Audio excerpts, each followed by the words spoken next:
Hello, my name is William Clark. This is the senior project presentation. I am in the law library in the group studies room. Today we will be discussing for my senior project study accommodation theory in relation to the disabled worker. First off, I should start off by defining what accommodation theory is. Accommodation theory, as said in Web 2.0 Lives, is when we change the way we interact with people or communicate with people based on our perceptions of them or their environment. This study is to see if over-accommodation, aspect of accommodation theory, directly hinders or prevents professional advancement of the disabled in a mixed or co-cultured environment with non-disabled and disabled workers. This study is specifically looking at physically disabled and not the mentally disabled. To be more specific, people that were born with a disability versus people that had the disability given to them by an accident, be it a work accident or another unfortunate event. This study is unique because while there are plenty of studies discussing the various different types of communication and self-perception of the disabled in a normal work environment, there are very few that openly discuss the interpersonal communication between a disabled worker and a non-disabled worker and the management, which is what my study aimed to do. Okay, the foundation, a look back at previous studies.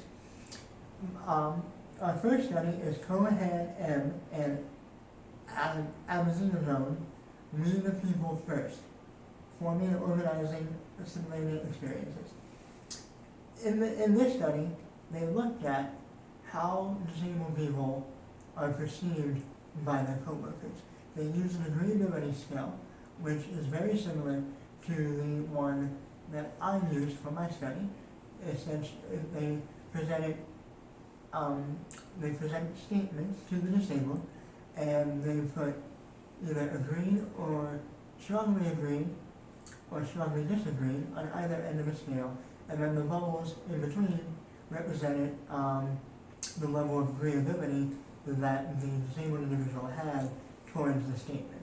Statements such as that do they feel equally represented in the workplace, or do they feel that they face discrimination?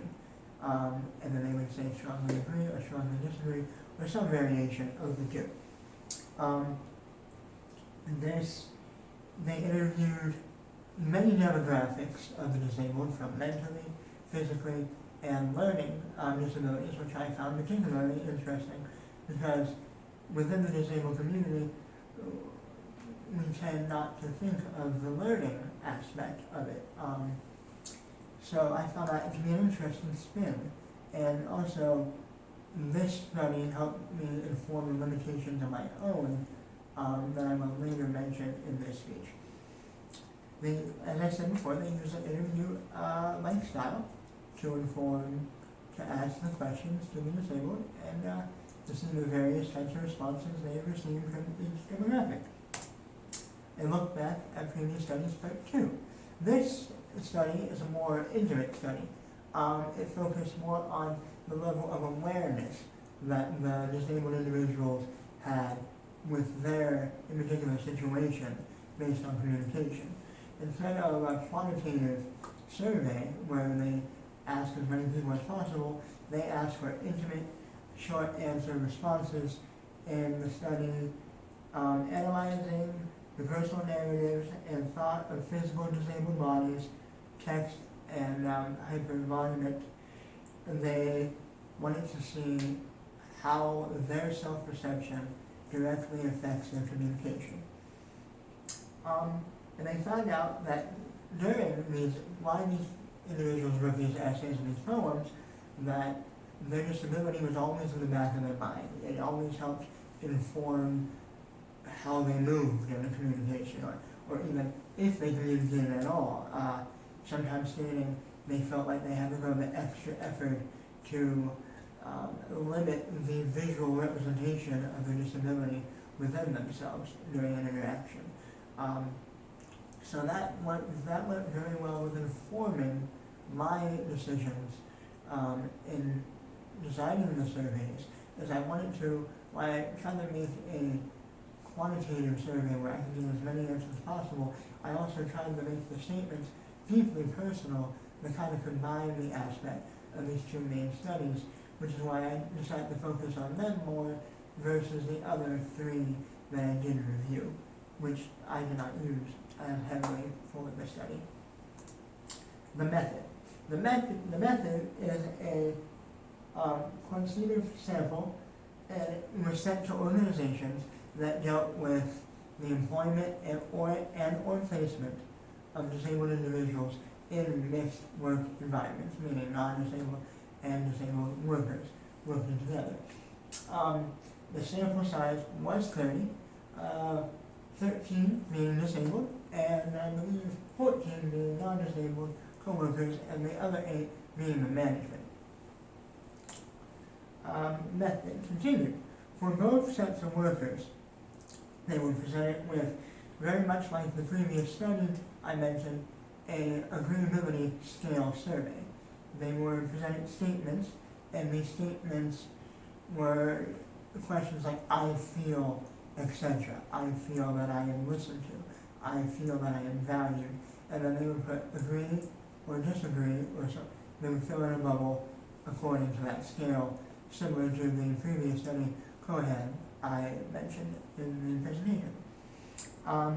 In case workers and management, I've given them an interview-like structure strictly because I wanted to get an all-encompassing feel for how they view their disabled coworkers and this particular survey. Methodology, like I said, each statement was I feel, etc. And then for the non-disabled workers, a lot of it was I feel or I change. I change my behavior around the disabled. Agree or disagree. I feel different around the disabled. To kind of get their perspective on their interactions. And I was hoping with the anonymity of the survey that it would be a lot more honest, but as I will mention later in the study, I suspect that was not the case. Okay, and now analyzing the data. On the first question, 69.3% of disabled individuals either said, combined, said they either agreed that they were not accommodated for, or they did not feel overly accommodated for, or they, and very few said that they disagree with that statement, that they felt overly accommodated for. For all questions similar to that directly dealt with them feeling over accommodated or discriminated against, they said that they did not in one way or another, or that they felt like they were equally, or that they felt like they were fairly treated. Same thing happened with the non-disabled workers. When asked if they in fact accommodated, for instance, out of the 57, for the non-disabled workers that took the survey, on one question, they 57.1% either said strongly agreed that they did not accommodate, or they said, and 35.1% said that they agreed that they did not accommodate. Now, this may seem like an unbiased trait, but where the biasness comes in at, or my suspected a bias, is that when they were asked, do they feel if management gives disabled people equal opportunity or over-accommodates or discriminates, their answers weren't so positive for either group. For instance, I asked if they believe that disabled people were given the same opportunities for professional advancement, 14.1 said strongly disagree, and 28.6 said disagree, while 35.7% said strongly agree, and 21.4% said agree. So it was much more divided, which I found interesting because when the questions were not geared towards the individuals, the answers were a lot more honest, it felt. It felt like they didn't mean to be overly positive. So I think that would be an interesting look at future studies, which I will mention later in discussion. Based on the data presented, I believe the hypothesis should be rejected. I think this rejection should stand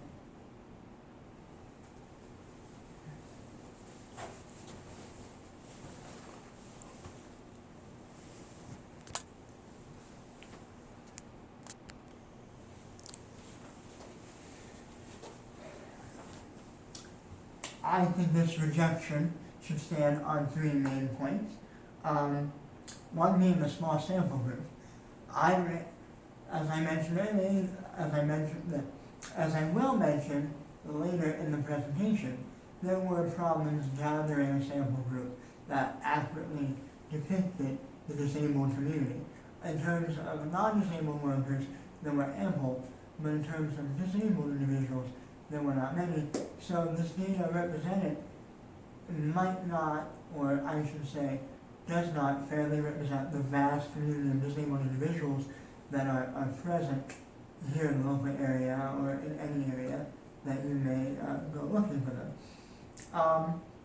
The other point that I pointed out throughout the analyzing section of this presentation is there seems to be an apparent bias.